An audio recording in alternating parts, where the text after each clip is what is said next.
प्रधानमंत्री नरेंद्र मोदी की 3 दिन की अमेरिका यात्रा बेहद सफल रही, बेहद व्यस्त रही और बेहद सफल और व्यस्त कार्यक्रम के बाद प्रधानमंत्री नरेंद्र मोदी स्वदेश के लिए रवाना हो रहे हैं। प्रधानमंत्री नरेंद्र मोदी ने संयुक्त राष्ट्र महासभा द्वारा आयोजित समिट ऑफ द फ्यूचर को संबोधित किया। प्रधानमंत्री नरेंद्र मोदी ने मानव केंद्रित दृष्टिकोण को सर्वप्रथम बताते हुए भारत के प्रयासों का उल्लेख किया और साथ ही साथ वैश्विक शांति और सुरक्षा के सामने आतंक जैसी बड़ी चुनौतियों का जिक्र करते हुए कहा कि भारत अंतर्राष्ट्रीय परिप्रेक्ष्य में अपनी भूमिका निभाने के लिए तत्पर है। साथ ही साथ प्रधानमंत्री नरेंद्र मोदी ने अपनी अमेरिका यात्रा के दौरान अनेक द्विपक्षीय वार्ता की। आज उन्होंने यूक्रेन के राष्ट्रपति वोलोदिमिर ज़ेलेंस्की के साथ बातचीत की, साथ ही साथ वियतनाम के राष्ट्रपति के साथ उनकी मुलाकात हुई, अनेक डिग्निटरीज के साथ मुलाकात हुई और प्रधानमंत्री नरेंद्र मोदी ने इस यात्रा के दौरान टेक सीईओज़ के साथ भी मुलाकात की। उनसे भारत के वर्तमान प्रौद्योगिकी और तकनीकी के क्षेत्र में किए जा रहे नवाचार और नवोन्मेष के बारे में जानकारी दी और साथ ही साथ उनसे भारत में निवेश की भी अपेक्षा की। प्रधानमंत्री नरेंद्र मोदी की इस यात्रा के पहले पड़ाव को अगर हम देखें तो सबसे पहले जो बाइडेन के साथ उनकी द्विपक्षीय बातचीत हुई। क्वाड शिखर सम्मेलन में प्रधानमंत्री नरेंद्र मोदी ने शिरकत की और भारत, ऑस्ट्रेलिया, अमेरिका और जापान के राष्ट्राध्यक्षों के साथ, राष्ट्र प्रमुखों के साथ महत्वपूर्ण बैठक के दौरान हिंद प्रशांत क्षेत्र और अनेक वैश्विक मुद्दों पर चर्चा हुई। और प्रधानमंत्री नरेंद्र मोदी ने समिट ऑफ द फ्यूचर में भारत के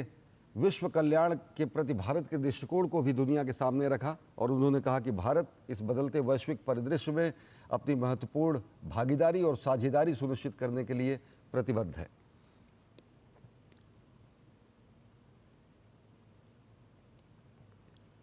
बेहद सफल अमेरिका यात्रा के बाद प्रधानमंत्री नरेंद्र मोदी स्वदेश के लिए रवाना हो रहे हैं।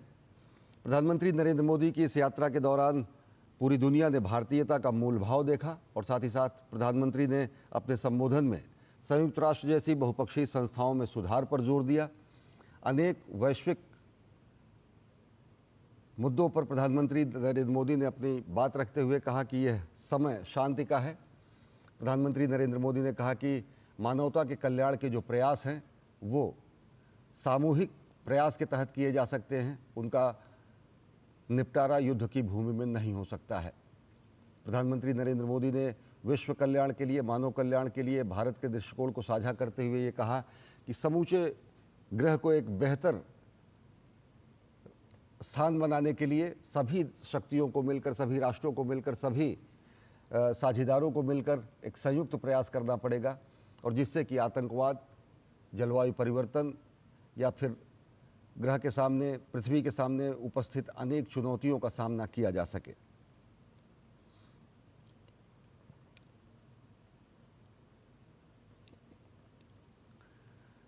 बेहद सफल अमेरिका यात्रा के बाद प्रधानमंत्री नरेंद्र मोदी स्वदेश रवाना हो रहे हैं। प्रधानमंत्री की अमेरिका यात्रा के दौरान science, technology, AI, quantum computing, semiconductor, इन सब क्षेत्रों में बढ़ावा मिलने की बेहद उम्मीद है। प्रधानमंत्री नरेंद्र मोदी ने जब न्यूयॉर्क में टेक सीईओज़ के साथ बातचीत की तो उन्होंने भारत के इस बदलते नवाचार और नवोन्मेष के नज़रिए को पूरी दुनिया के सामने रखा और बताया कि किस तरीके से भारत अपनी सूचना प्रौद्योगिकी का इस्तेमाल, अपने डिजिटलाइजेशन का इस्तेमाल मानव कल्याण के लिए कर रहा है। और वैश्विक पटल पर भी प्रधानमंत्री नरेंद्र मोदी ने कहा कि भारत का जो डिजिटल क्रांति है, उसके जो निष्कर्ष हैं, उसके जो परिणाम हैं, उसको हम पूरी दुनिया के साथ साझा करने के लिए उत्सुक हैं। प्रधानमंत्री ने साफ तरीके से कहा कि ग्लोबल साउथ के लिए और साथ ही साथ समूचे विश्व के लिए भारत अपने डिजिटल क्रांति के परिणामों को, डिजिटल क्रांति की उपलब्धियों को साझा कर सकता है। अमेरिका यात्रा के दौरान प्रधानमंत्री नरेंद्र मोदी ने संयुक्त राष्ट्र महासभा में